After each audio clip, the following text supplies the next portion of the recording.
avec la configuration avancée de l'assureur, on a la possibilité de rendre un nombre de données obligatoires, des données administratives et financières qui sont estimées nécessaires pour pouvoir faire la facturation et la correspondance avec un assureur bien précis. Évidemment, les exigences sont souvent différentes d'un assureur à l'autre et donc on pourra adapter ces configurations par assureur.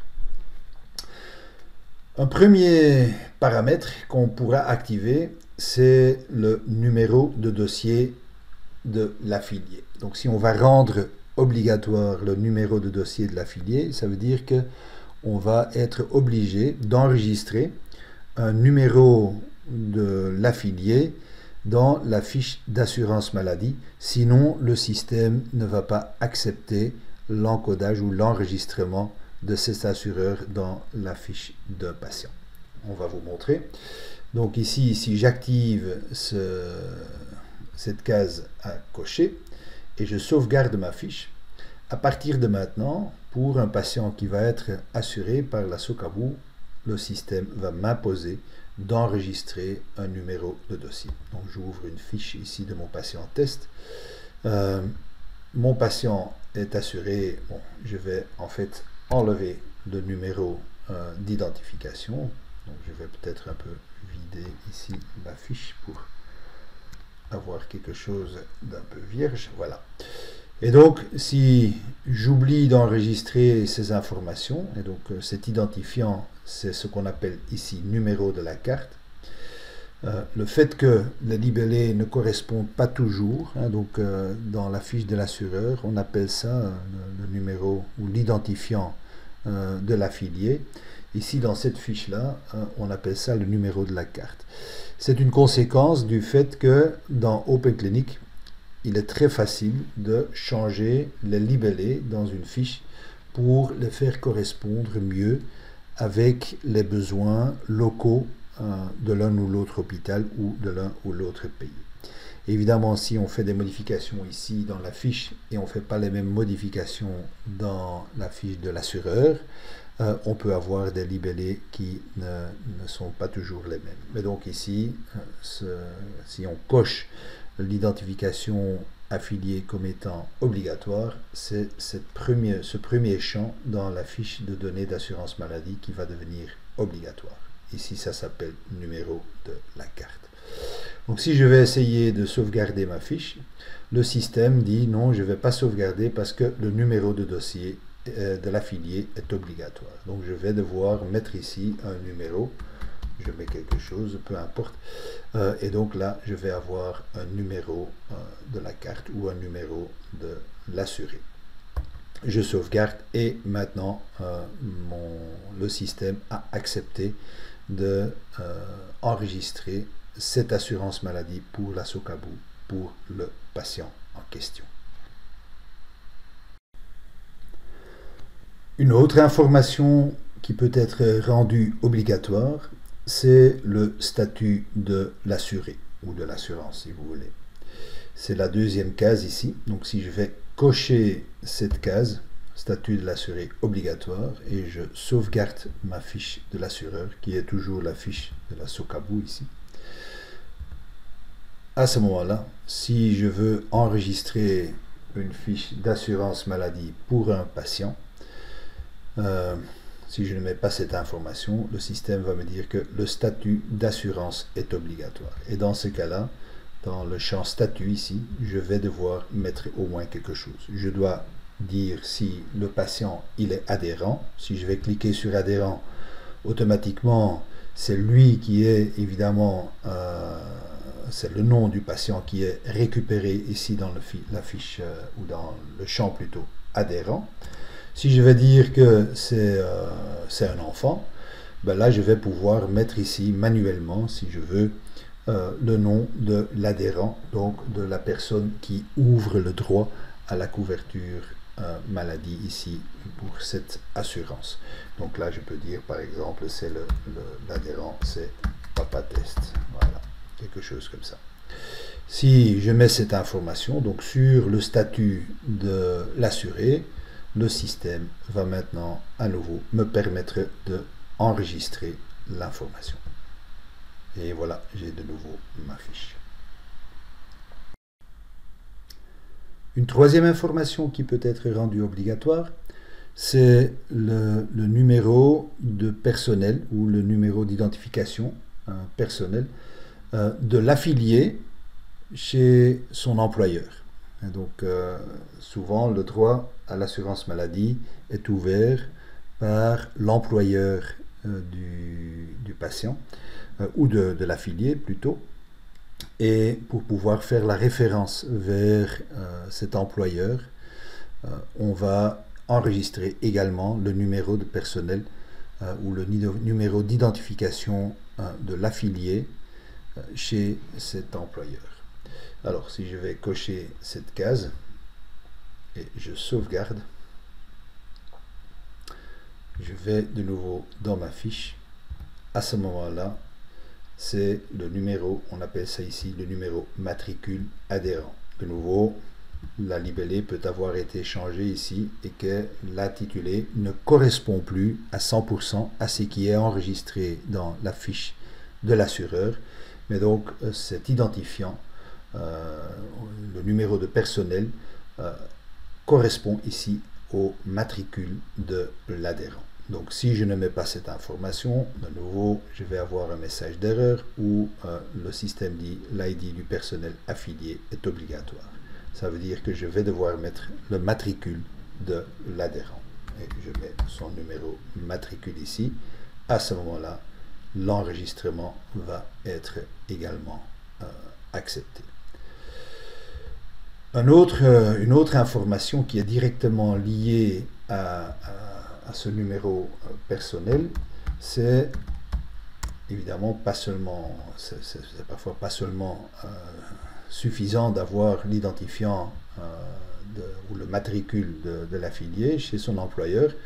Si ce matricule doit avoir du sens, souvent c'est également nécessaire de connaître l'employeur qui est celui qui ouvre le droit à la couverture maladie.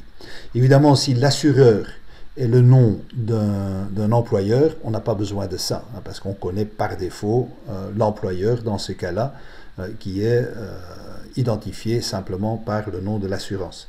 Mais ici, la Socaboo, par exemple, c'est une compagnie d'assurance et qui peut couvrir différents employeurs.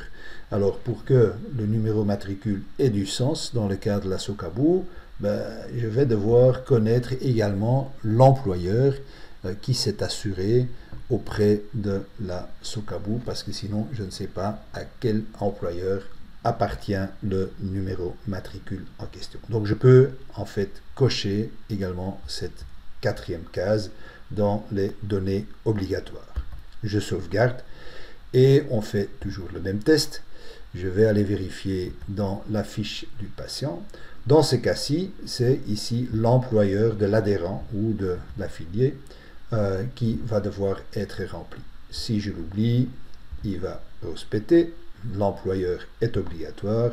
Si je mets ici l'employeur qui est Rudy Max, voilà, je vais pouvoir enregistrer à nouveau ma fiche d'assurance maladie.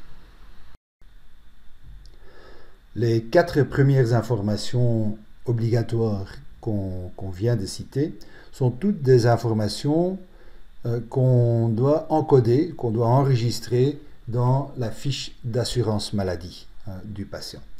On a également 2 autres informations obligatoires qui ne doivent pas être enregistrées dans la fiche d'assurance maladie du patient, mais qui doivent être enregistrées sur la facture du patient. Donc, là, sur la fiche d'assurance maladie, il suffira probablement d'enregistrer une fois pour toute l'information. Si c'est une donnée obligatoire qui doit figurer sur une facture, c'est une information qui va changer d'une consultation à l'autre, d'une facture à l'autre. Et la première information c'est le numéro de référence assureur qui peut être rendu obligatoire. Typiquement, quand un patient est envoyé par son assureur, il reçoit un bon de commande ou un numéro de référence qui va autoriser le remboursement des frais de santé pour le patient en question. Et donc, c'est une autorisation qui est donnée par l'assureur. L'employeur ou l'assureur peut exiger que ce numéro soit marqué sur la facture et sinon, il pourra considérer la facture en question comme non redevable. Donc, si je vais cocher ce champ, ça n'aura évidemment aucun impact sur ma fiche d'assurance maladie, mais dès que je vais enregistrer une information, donc je vais ici aller dans mon module de facture, j'ai par exemple ici une facture ouverte. Si je vais vouloir enregistrer cette facture maintenant, donc si j'ai dit sauvegarder, le système va me dire non, vous ne pouvez plus sauvegarder cette facture parce que le bon de référence assureur est un champ obligatoire. Où est-ce que je vais trouver cela? J'ai ici un champ qui s'appelle toujours la même chose. Ça s'appelle bon référence assureur. Et donc là, je vais devoir mettre la référence qui a été fournie par l'assureur, par l'employeur, pour cette facture et pour cette visite éventuellement. Donc là, j'ai dit, voilà, A, Z, 2, 3, 4, 5, 6, 7, peu importe, un numéro qui a été, et je peux avoir un numéro, voilà, responsable, Jean Douimana, et puis un numéro de téléphone, etc. On peut mettre là-dedans ce qu'on veut. C'est du texte libre. À ce moment-ci, je vais de nouveau pouvoir sauvegarder ma facture parce que j'ai honoré cette obligation de fournir cette information. La deuxième information qui est également liée à la facture, c'est la dernière case à cocher dans ce bloc données obligatoire de l'assurance maladie. C'est le champ autres références obligatoires sur facture.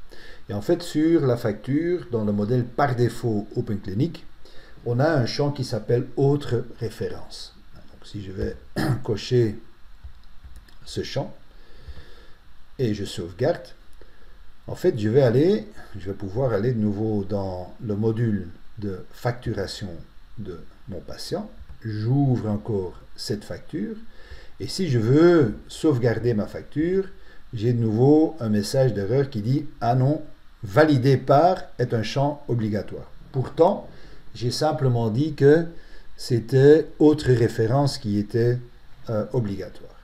En réalité, ce champ autre référence, c'est un champ hautement configurable et donc il s'agit de ce champ-ci.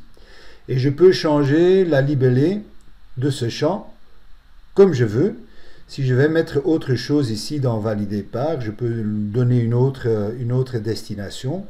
Quand je coche autre référence comme étant obligatoire, ce n'est pas lié à cette libellée, mais c'est simplement ce champ-là qui va devenir obligatoire. Peu importe la libellée que j'ai collée à ce champ, c'est le champ en question qui va être obligatoire. Et donc, si là je mets, bon, par exemple, validé par, voilà, c'était Jean Louisman. Si je mets quelque chose dedans, au moins l'information va être présente. Et je vais de nouveau pouvoir sauvegarder ma facture. Donc, ça c'est l'ensemble des champs qui figurent dans ce bloc de données obligatoires qui peuvent être configurés dans les configurations avancées de l'assurance maladie au niveau de l'assureur.